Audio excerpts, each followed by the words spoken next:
안녕하십니까. 스페셜 5분 특강. 자, 10번째 시간입니다. 자, 오늘의 문제 보도록 하겠습니다. 1번 문제. 공인중개사 운영상 중개사무소의 개설등록을 반드시 취소해야 하는 것은 모두 몇 개인가? 자, 필요적 등록 취소입니다. 꼭 암기하고 있어야 되죠. 이거 그래서 취소해야 되는 거 몇 개인가? 그래서 필취 사유는 사북결의 이양정의다. 사북결의 이양정의. 기억나세요?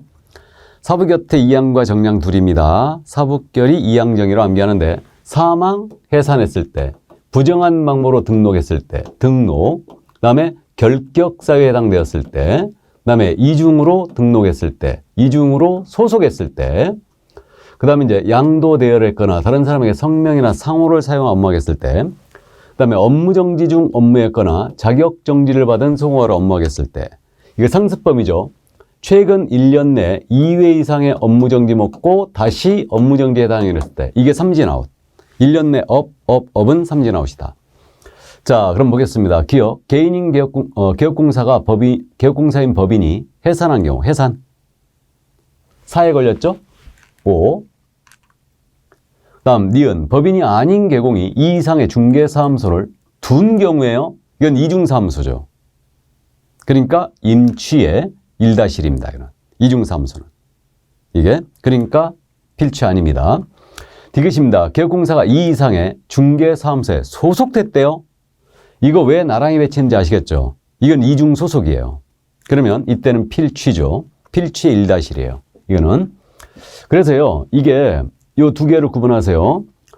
이 이상의 중개사무소를 둔 경우, 이 이상의 중개사무소 소속한 경우가 또 하나가 이 이상의 중개사무소에 개설 등록을 한 경우 이것도 필취죠.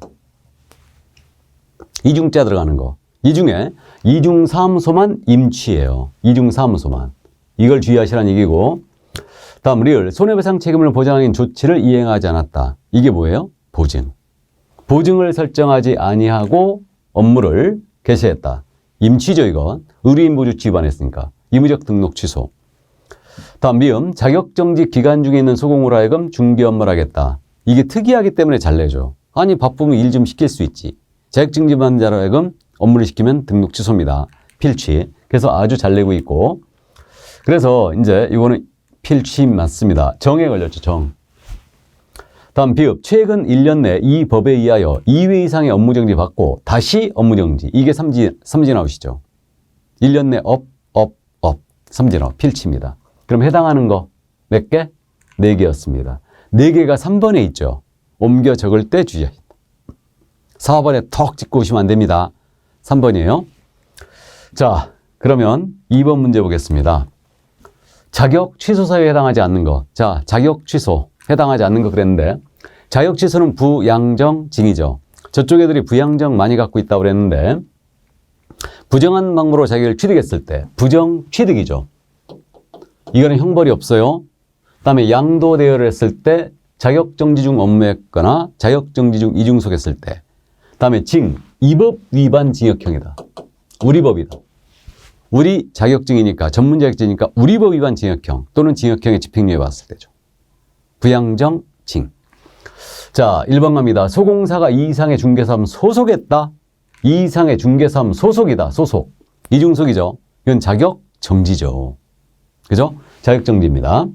그래서 자격정지에 해당하고 1-1이죠. 다만 자격정지 기간 중에 이중소가면 자격정지 중 업무한 것과 똑같기 때문에 자격을 취소해버리죠. 근데 평상시 이중소는 자격정지예요. 조심해야 됩니다. 그래서 1번 바로 정답 됐고요. 2번 공인중개사가 공사법 위반하여 징역형의 선고를 받았다. 공인중개사법 위반 징역형. 그러면 필취 자격 취소 맞죠? 우리법 위반하여 징역형의 집행유예도 포함해요. 3번입니다. 공인중개사가 그의 공사자격증을 대여했다. 자격증 대여. 당연히 취소죠. 취소 1-1이고요. 다음에 공사가 자격을 부정한 방법으로 취득했다. 그럼 이때도 자격 취소 맞죠. 이때는 형벌이 없다는 걸 꼭 기억하셔야 됩니다. 부정 등록만 필취의 3년이에요. 부정 취득, 부정 지득은 형벌이 없어요. 취소만 합니다. 다음에 5번입니다. 자격정지 기간 중에 있는 소공사가 중개 업무를 했다. 그럼 이거 정지 중 업무했죠? 자격 취소입니다. 그래서 정답은 1번이었어요. 자, 그럼 3번 문제 보죠. 행정제재 처분 효과의 승계에 관한 내용이에요. 틀린 것은 그랬습니다. 그러면 1번입니다. 폐업 신고 전 개공에 대한 업무정지 처분의 효과는, 자, 이 질문 우리 암기하자고 그랬는데 이게 업무정지나 과태료 효과라고 떴지 않습니까? 이게 뜨게 되면 이게 체크해야 돼요. 폐업일 아니죠. 틀렸어요. 처분일이죠. 처분일로부터 1년 재등록 개호한테 승계된다. 그러니까 효과 승계가 나왔잖아요. 그럼 꼭 체크해야 됩니다. 처분일이나 폐업일이냐. 이걸 꼭 체크해야 돼요. 그죠? 그래서 1번 정답 됐어요. 틀렸습니다. 바로. 암기 꼭 하고 있어야 돼요. 이 질문. 그 다음에 2번입니다. 폐업기간이 1년을 초과했대요. 그러면 업무정지 못해. 그래야죠. 폐업기간 1년 넘어섰으면 재등록 기업공사에 대해 폐업 신고 전 업무정지에 해당 사유에 위반행위를 이유로 행정처분할 수 없다. 그럼 맞았죠? 그러면 3번입니다. 폐업 신고 전에 기업공사에는 과태료 부과처분의 효과는 나왔죠. 또 효과. 그러면 처분일 체크 이거 8개월 된 때 재등록 개공한테 승계된다. 그럼 처분일로부터 1년간 승계하죠. 그럼 8개월 됐을 때 승계되는 거죠. 시험에서는 이 부분 뭐 9개월, 10개월 이렇게 물어봤죠. 모두 승계됩니다. 업무정지나 과태료 처분의 효과는 처분일로부터 1년간 승계한다. 그래서 맞습니다. 4번 폐업기간이 3년이 지난. 그럼 폐업기간이 3년 지났다 나왔죠. 그럼 이게 체크 포인트고. 그러면 등록 취소 못해. 행정처분 아무것도 못해. 재등록 기업공사가 폐업 신고 전 중개사무소 개설록 취소 사유에 해당하는 위반을 이유로 개설록 취소 처분을 할 수 없죠. 그죠? 3년 지났으니까. 그럼 맞고요. 5번입니다. 재등록 기업공사에게 폐업 신고 전 위반을 해서 행정처분함에서는 폐업 기간, 폐업 사유 모두 고려해 줘야 되죠? 예, 맞습니다. 자, 그래서 오늘의 5분 특강은 여기까지입니다.